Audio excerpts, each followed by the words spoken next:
Hi, everyone, and welcome to this episode of Tai Chi For You.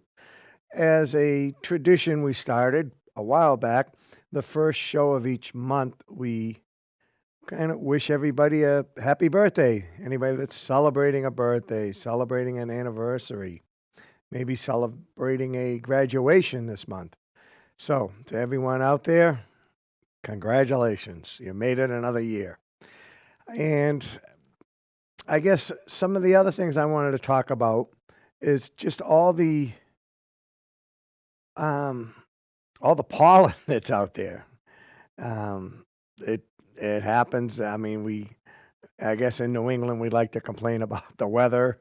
Well, we complain about the pollen as well. So do the best you can.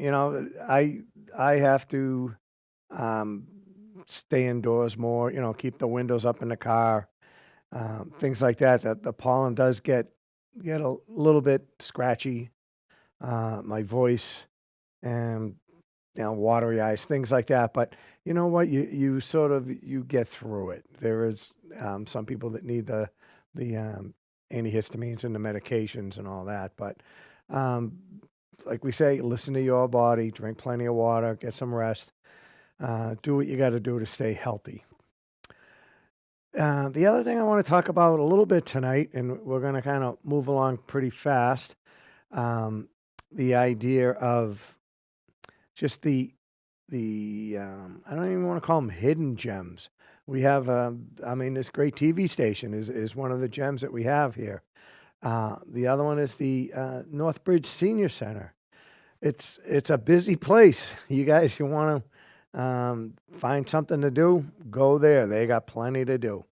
Besides the Tai Chi on Mondays, but they're there just really to help you. That's the whole idea behind it. Help you, just socially. Maybe you need some assistance trying to figure out a bill, something like that. There's someone there that you could talk to and point you in the right direction. So I just want to mention that and give a shout out to the staff there. The other thing I want to talk about too is that idea of, well, we'll just call it community because, I mean, other towns have great senior centers and um, just the neighborhoods, the idea that just running into people and they tell you their story that they see us on TV and they follow along and do the Tai Chi, or they've come to classes or workshops that I've had at alternatives, or they call it open skies now. And that's, again, another one of these hidden gems that we have here in the Blackstone Valley where there's so much help out there if you just have to ask or find out and you can get pointed in the right direction. So, what else was I going to talk about? I had everything written down and, well, I forgot it. So, uh, maybe we'll bring up some more next week. But going forward in June, we have some guests lined up. One of the guests is well, I don't want to say a former student. She's still a student, but she also graduated and she is a certified Tai Chi Qigong instructor as well. And that is Lynn. She's been on the show with us a couple of times. So we're going to have her come in and kind of talk a little bit about her journey and I guess why she pursued it and wanted to take it to that next level where, again, part of the community, she's helping others out there with just her style, her way of coming across teaching. So, and let's see, July is again, June's going to fly by. We have guests lined up in July as well. So why don't we get together here, grab your water. I didn't put any lemon or anything in it today, but there's all kinds of concoctions that you could use for hydrating with the honey or the maple syrup. What else do I like to put in there? All kinds of just. You find a good little energy squirt. That idea of getting the 8 glasses of water a day. I don't know if someone misspoke or whatever, but when they said 8 cups of water a day, and I'm like, I like that. I think I can do 8 cups of water a day. The 8 glasses of water, I always have trouble with. It's really, forcing it down, chugging it. But I think if I had the goal of just 8 cups of water a day, and maybe measure it out and carry it around in a larger one, but just during the day, get that fresh water going, or you walk by, get in the habit of don't wait till you're so thirsty, or it's 8 o'clock at night and it's like, oh, I didn't get, and try to drink 2 glasses like that. So um I think that was about it. I just wanted to talk a little bit about what's coming up. We the celebrating of birthdays or anniversaries, and the idea of the community, and what we have here in the Blackstone Valley. That's I don't want to say unique, but we have our own spin on it, on the different things that are coming up. The just out shopping, and talking to people that feel a community. It's really it's special to me. So hi to everybody that I've met during the last week or two that um, came up to me and liked the show. So that's really good. We're getting more and more people, new people that I've talked to. They're like, and how do I watch this? How do I do it? So there's different ways that you could share this. Just tell them, go on the internet, and they can type in Northbridge Community TV, and they can see a list of all the shows. Like I say, this station offers some sports, some politics, different other shows that cover topics. So all that's out there for you to take in. But right now, let's sort of center ourselves and talk about the benefits of Tai Chi. One of the things that we not normally do, but it's a nice habit to get into, is that idea of just that gentle bow and step forward. And all that is representing is that idea of leaving the day's work or busyness, whatever it is, the um, things that were tying you down, at the door, and entering and having that time for you to acquire knowledge, for you to go internally. I know a lot of people I talk to, they make the time, they do a little bit of meditation. And meditation is different things to different people. But a lot of times, if you just take the time, 2-3 minutes, that's really what some people, that's all you need to just sort of recharge and center yourself again. So as we do that, we talk about centering or grounding, that idea of connecting to the earth. And we do that in a couple of ways. We have energy centers in the palm of the hand. So we use that to ground or connect, and we have to visualize. There's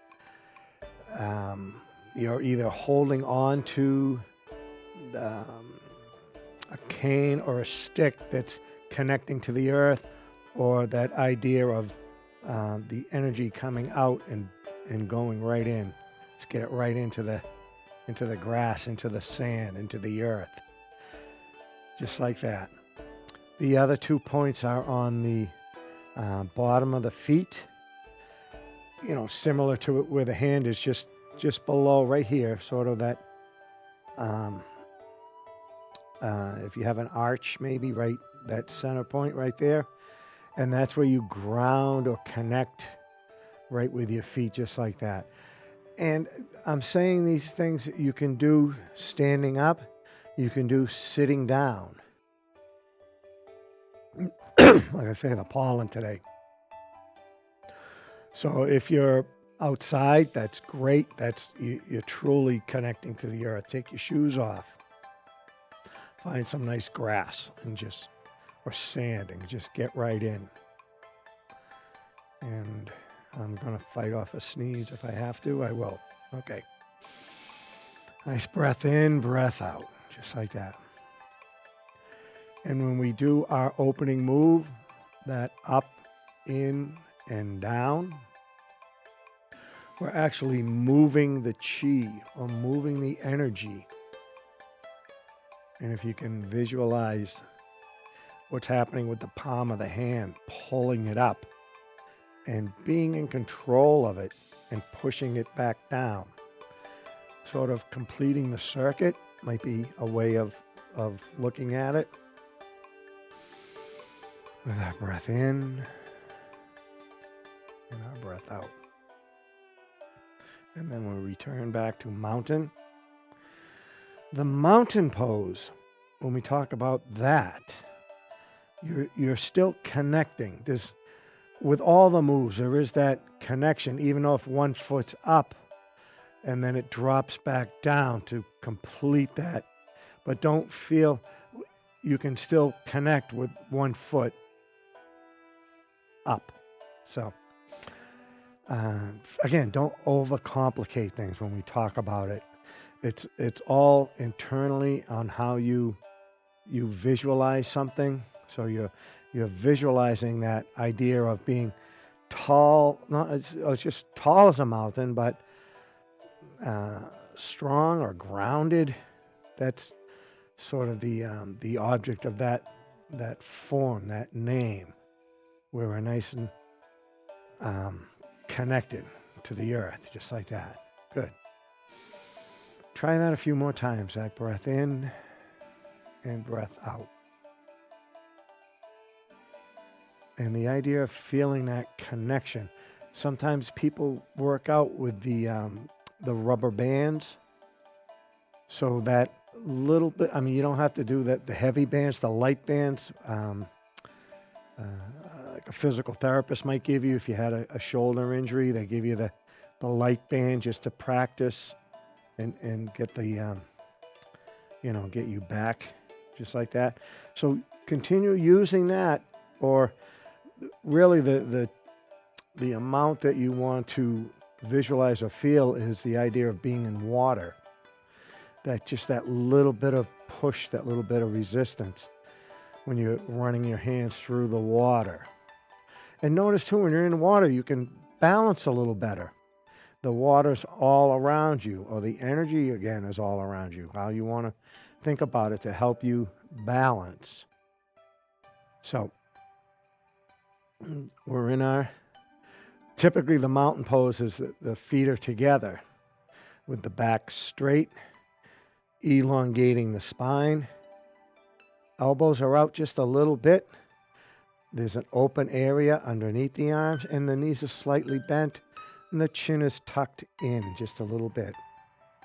And this is a good posture just to practice and rock back and forth a little bit. Start to feel what's happening with this posture. How is it different than just sort of hanging around the kitchen?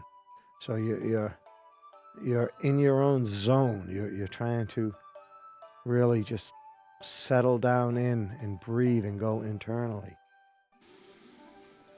And then we step out into what's called that horse's stance, as if you were riding a horse. And those that have taken lessons or ride horses, there is that little squeeze in. You want to be, again, connected to the horse. So that idea of not just hanging out loose like this, you're feeling that nice, strong connection. So if, there was a jolt to you or something loosened up underneath you, you're able to react and still stay grounded, but be able to move. And then the idea of the opening move, that up, in, and down. So to complete the move, but at any time, if the situation changed, there's that drop. If something, you needed both hands to again, push away, or you're up like this, And there's that push out if you had to. But the practice, and this is that Mr. Miyagi movie there where the Karate Kid, he's painting the fence. And this is similar idea. You dip into the paint, you paint, come off the fence, go back down. And that's why you had him paint the fence so much. So he had that muscle memory when you get into a situation. Obviously, you're moving a lot faster, but there's a block. There's a block. There's a block. There's a push. There's all kinds of options to that basic move that you build on. So we build on the basics. Those three moves right there. That mountain. You could stay in this for a minute. Use this as your do a 30-second meditation in mountain. Then step out and get into horse and just stay in that for 30 seconds, a minute, 3 minutes. And then the moving meditation of the opening move, that up, in, and down. Feeling the connection, even though there's movement, you're connected to the earth. And then we go into what's called hold the ball. This move, again, you want to feel as if there's something there between the hands. Again, these are your energy points. So you're in control. You're moving that energy in different shapes and using it for whatever purpose you need to. So we hold the ball. In the movement down, we're not just dropping the arm. Again, if you're in water, that idea of pushing down through the water and coming up through the water. Then they switch so it can be done both hands, just like that. Incorporate the breath. Just like that. The back is still straight. The knees are still slightly bent. You can keep the chin tucked in a little bit if you like, but the gaze really, when you're starting to do it now, you want to have that gaze, that forward gaze. I like to use where the wall meets the ceiling, and that's a good, you want to pick something that isn't going to sway or move. So hopefully the wall and the ceiling aren't going to move. So you're using that as a focal point. And you want to, when the hand comes up you want to visualize looking through the hand. Just like when they talk about the idea of when they break boards, and I'm not an expert with this one at all, but they visualize going through that board on the hit. The power is going through, so it doesn't stop at the board. You're pushing down straight through it. So, like to get anybody on that wants to do break boards. That would be a fun show. Again, the invitation's out there. Anybody that has anything that would benefit others health-wise, that mind-body connection thing. Where we've had we've had massage therapists, we've had yoga teachers, I've had other Tai Chi instructors, Zumba instructors, nurses, doctors, pharmacists. There's a wider range out there that you can draw from and form your own conclusion on what works for you. We did a show, we had some cooking demos, and we talked about that idea of that healthy eating, and really you could do it. It's not, I guess, out of the budget. You want to be able to, yes, it's the idea of it. It helps the body. So it's. I'm trying to think of the analogy of someone had the vitamins or whatever, and they would, they cost so much, but they just didn't want to take them, and they weren't having the effect on it, but it just didn't work for them. So you're going to find out what works for you and stick with it. So I like just the idea of the breath, the breathing in, breathing out. I think that's very important, along with the Again, that whole idea of water, especially in the summertime where we're, sweating it out, and it's just going to, again, affect the mind as well as the body and the muscles with cramping and things like that. So getting back to the Tai Chi basics. See, and this is how you start talking, and you just go sort of sideline, but, bringing it back to that idea of what the basics are. And that connecting, but we're adding that weight shifting. And we've talked about this before. This could be part of that moving meditation. Don't just make it a simple, okay, yeah, I can feel the weight. I'm just sort of going through that motion. Really take your time, slow it down. Remember that posture. Remember that breath. All the important, the more you can remember to add to it. It's just like a recipe. You're going to forget something. It's not going to taste the same. So you could do this for 5, 6 times, and each one will feel a little different because, oh, no, I didn't breathe right, or no, I went too fast, or I didn't feel it. And then you'll get that one that was just like, oh, now I know what he's talking about. Just like that. So add that, now that turning the body. And the arms they can stay calm and not move. Or you could, make your own. Right now it's just warming up. We're doing fine. But one of the moves is that wave hands like clouds. And this one was a little bit tricky for me to learn because I overthought it when I was being taught it. But once it clicks, once you get that aha moment, then it really, you go deeper, you take it to that next level, that internal bit. So to practice that, just pick a hand on a hip, and we're going to, again, that shift the weight, just a gentle shift the weight, then that slight turning the body, and then that arm comes up, but the shoulders relaxed, the elbow, the wrist, everything's relaxed. And then just go with the shifting the weight, turning the body. The arm goes down, but there's that control, that rubber band trying to keep that tension, putting it down. Now the rubber band is off to the side, and I'm trying to come across with that, and then up. You always want to feel that drag, that resistance coming through. Up, over, and down. And it might be just as, maybe a little bit trickier on the other side, but one's going to be a little bit better than the other. You won't, the balance, the balance or the grounding might be a little bit different with one hand. Again, don't race through it. And then start to add both, just like that.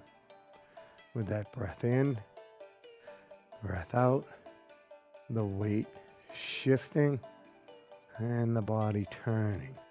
Knees are slightly bent, just like that. And then there's that weight shift onto the back. Weight shift, or stepping forward. And it is a matter of, it is like a dance. There's some choreographing to it. It's not as difficult as country line dancing. I'm learning a few moves with that, but I got the gist of it, and it's learning it. It's sticking with it. So it's the muscle memory happens. So it will come. It's 24 moves. We are teaching that Yang style 24.